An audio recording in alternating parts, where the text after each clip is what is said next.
നമ്മളുടെ സംസ്ഥാനത്തെ വിദ്യാർത്ഥികളും രക്ഷിതാക്കളും കാത്തിരുന്ന ആ വലിയ സ്കോളർഷിപ്പ് പദ്ധതി മാർഗ്ഗദീപം 2025 ഇപ്പോൾ അപേക്ഷകൾ വിളിച്ചിരിക്കുകയാണ്. നമ്മളുടെ സംസ്ഥാനത്തെ സർക്കാർ വിദ്യാഭ്യാസ സ്ഥാപനങ്ങളിൽ, സർക്കാർ എയ്ഡഡ് വിദ്യാഭ്യാസ സ്ഥാപനങ്ങളിൽ 1-ാം ക്ലാസ് മുതൽ 8-ാം ക്ലാസ് വരെ പഠിക്കുന്ന മതന്യൂനപക്ഷങ്ങളിൽ ഉൾപ്പെടുന്ന വിദ്യാർത്ഥികൾക്കുള്ള ഏറ്റവും വലിയൊരു സ്കോളർഷിപ്പ് പദ്ധതി. നമ്മൾക്ക് ലഭിക്കുന്നത് 1500 രൂപ വീതമുള്ള പ്രതിവർഷ ധനസഹായമാണ്. നിലവിൽ പ്രീ മെട്രിക് സ്കോളർഷിപ്പുകൾ കേന്ദ്ര സർക്കാർ നിർത്തലാക്കിയിരുന്നു. അതിനുശേഷം കേന്ദ്ര സർക്കാരിൻ്റെ ഈ ഒരു വെല്ലുവിളി അല്ലെങ്കിൽ ഈ ഒരു അവഗണനയ്ക്കെതിരെ വലിയൊരു തിരിച്ചടിയായിട്ട് നമ്മുടെ സംസ്ഥാന സർക്കാർ കൊണ്ടുവന്നതാണ് മാർഗ്ഗദീപം എന്ന് പറയുന്ന സ്കോളർഷിപ്പ് പദ്ധതി. അപേക്ഷ വെക്കുന്ന ഭൂരിഭാഗം വിദ്യാർത്ഥികൾക്കും ഇത് അപ്രൂവ് ആകുന്നുണ്ട്. വിദ്യാർത്ഥികളുടെ മാർക്ക്, അതോടൊപ്പം തന്നെ വിദ്യാർത്ഥിയുടെ മറ്റ് വരുമാന സർട്ടിഫിക്കറ്റ്, കൃത്യമായിട്ട് നമ്മൾ വരുമാന സർട്ടിഫിക്കറ്റ് ഒക്കെ ഹാജരാക്കുന്നുണ്ട്. ആ വരുമാന സർട്ടിഫിക്കറ്റ്, അതോടൊപ്പം തന്നെ ന്യൂനപക്ഷ മതവിഭാഗം, ഇവയെല്ലാം തന്നെ പരിഗണിച്ചാണ് സ്കോളർഷിപ്പ് അവരുടെ സംഖ്യ ആനുപാതികമായിട്ട് വിതരണം ചെയ്യുന്നത്. ഈ ഒരു സ്കോളർഷിപ്പിലേക്കുള്ള അപേക്ഷകൾ ഇപ്പോൾ ആരംഭിച്ചിരിക്കുകയാണ്.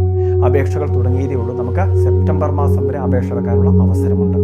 സെപ്റ്റംബർ മാസം വരെ ആകുന്നതിന് വേണ്ടി കാത്തിരിക്കേണ്ട, എത്രയും വേഗം തന്നെ അപേക്ഷകൾ വെച്ചുകൊള്ളുക.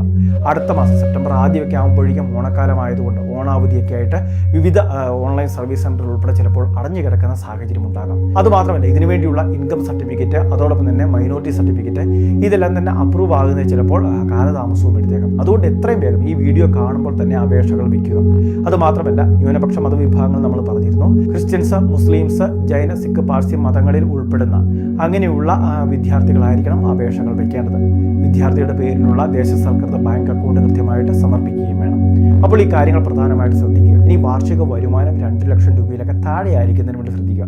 എത്രത്തോളം വാർഷിക വരുമാനം താഴ്ന്നു ലഭിക്കുന്നു, അത്രത്തോളം നമുക്ക് സ്കോളർഷിപ്പ് ലഭിക്കാനുള്ള ചാൻസ് കൂടി ഉണ്ട് എന്നൊരു കാര്യം എല്ലാ രക്ഷിതാക്കളും ഒന്ന് ശ്രദ്ധിക്കേണ്ടതാണ്. സ്കോളർഷിപ്പിന് വേണ്ടിയുള്ള അപേക്ഷാ ഫോം ഓൺലൈൻ സർവീസ് സെൻ്ററുകൾ വഴി നമുക്ക് ഡൗൺലോഡ് ചെയ്തെടുക്കാം. അതിനുശേഷം ബന്ധപ്പെട്ട എല്ലാ രേഖകളുടെയും പകർപ്പുകൾ സഹിതം നമ്മുടെ വിദ്യാഭ്യാസ സ്ഥാപനത്തിലാണ് ഇത് ഏൽപ്പിക്കേണ്ടത്. വിദ്യാഭ്യാസ സ്ഥാപനത്തിൽ ഏൽപ്പിക്കാനുള്ള സമയമാണ് സെപ്റ്റംബർ. അപ്പോൾ അതിനുശേഷം വേരിഫിക്കേഷനൊക്കെ ഉണ്ട്. അപ്പോൾ അതിന് മുൻപ് തന്നെ കൃത്യമായിട്ട് സമർപ്പിക്കുന്നതിന് വേണ്ടി എല്ലാവരും ശ്രദ്ധിക്കുക.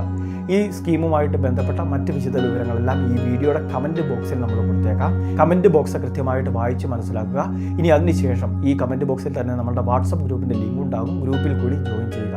വിവിധ സർക്കാർ ക്ഷേമ പദ്ധതി അറിയിപ്പുകളെല്ലാം ഗ്രൂപ്പിൽ കൂടി നമ്മൾ ഇടുന്നുണ്ട്. അത് കൃത്യമായിട്ട് നിങ്ങളൊന്ന് ചെക്ക് ചെയ്യുകയും വേണം. അപ്പോൾ മാർഗ്ഗദീപം എന്ന് പറയുന്ന സ്കോളർഷിപ്പ് സ്കീമിനെ പറ്റി എല്ലാവരും ഒന്ന് ശ്രദ്ധിക്കുക. എല്ലാവരിലേക്കും ഈ അറിയിപ്പ് ഷെയർ ചെയ്തെത്തിക്കുക. ഇതുപോലുള്ള വിവിധ ഇൻഫർമേഷൻ ചാനൽ സബ്സ്ക്രൈബ് ചെയ്യുക, ഫോളോ ചെയ്യുക.